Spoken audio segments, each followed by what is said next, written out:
Sanibonani babukeli, ngiyathemba ukuthi niyaphila nonke. Namhlanje sizohlangana siswethu uphile kwaZulu lana ngime nabobhuti bami abasonta eNdlunkulu futhi nabobhuti bami basonta uSisimphile. Ngiyacabanga ukuthi kakhulu ukuthi banazise ukuthi uSisimphile bekawumuntu onjani futhi bahlabelela kamnandi kangakanani. Ngicela ukuthi bazazi sekuqala. Ngicela uqala ngawe futhi. Sanibonani babukeli, igama lami nguMfundo kaNkosi. Ukhonza ebranchini secretary branch. Angazi noma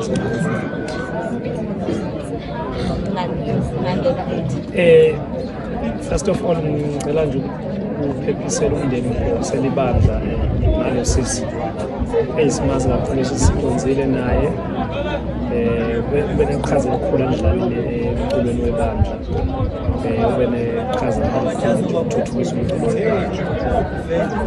Ngizokhumbula nje ngento eyodwa uSisi noSisi bengancengwa ngethalente lakhe. Bazi ukuthi mayisengenile enkonzweni kufanele adumise inkosi bekuyiyona nkonzo akwazi ukuyenza yokudumisa ahlabelele.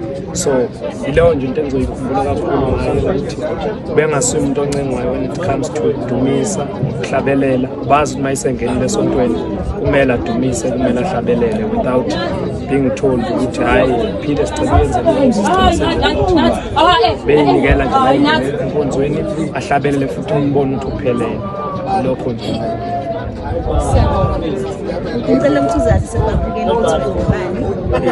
Babukeli, igama lami nguSandile.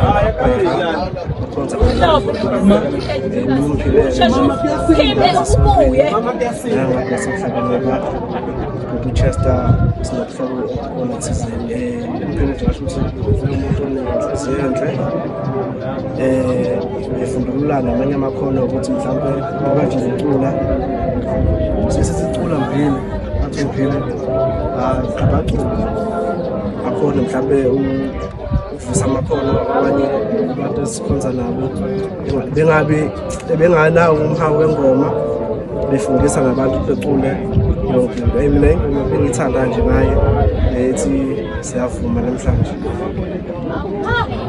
Wena futhi uthanda hayi yabona yona lethi siyavuma namhlanje kodwa ke kukhona le ethi umusonga hayi cha mayicula leyo hayi impela ubengivusisa abantu bayicelwa kwi-memorial service ngibe emotional kakhulu ngenxa yokuthi endlebeni yami bekuringa nje ivoice yakhe ecula lena iyona ngoma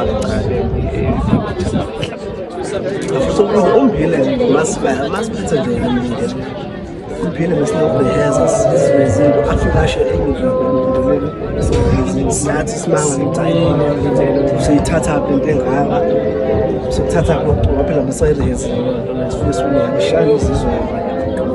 So ngempela nje silahlekele. Hayi silahlekele kakhulu siba akhona amazwi elingathandi basho nje uChester ngoba niyazi ukuthi sihamba naye endleleni futhi uhleze anathi ngezintweni. Ngicela nje ukuthi simduduze futhi simcele sinika amandla. Ngifisa ukusho ukuthi aphephise kakhulu siyazi indlela bemthanda ngayo sisi wakhe ezabantu abakhona la ebranchini siyazi ngendlela abebezwana ngabo ngizofisa nje ukududuza ngezwi laphaya kumahubo uma kungasekho kahle ngisekusho ngesikhathi elithi konke lokhu kusehlele kodwa asikukhohlwa ngawo. Ngifisa nje ukuthi-ke ngalamazwi angakhohlwa ukuthi nasesimeni esinje uNkulunkulu khona.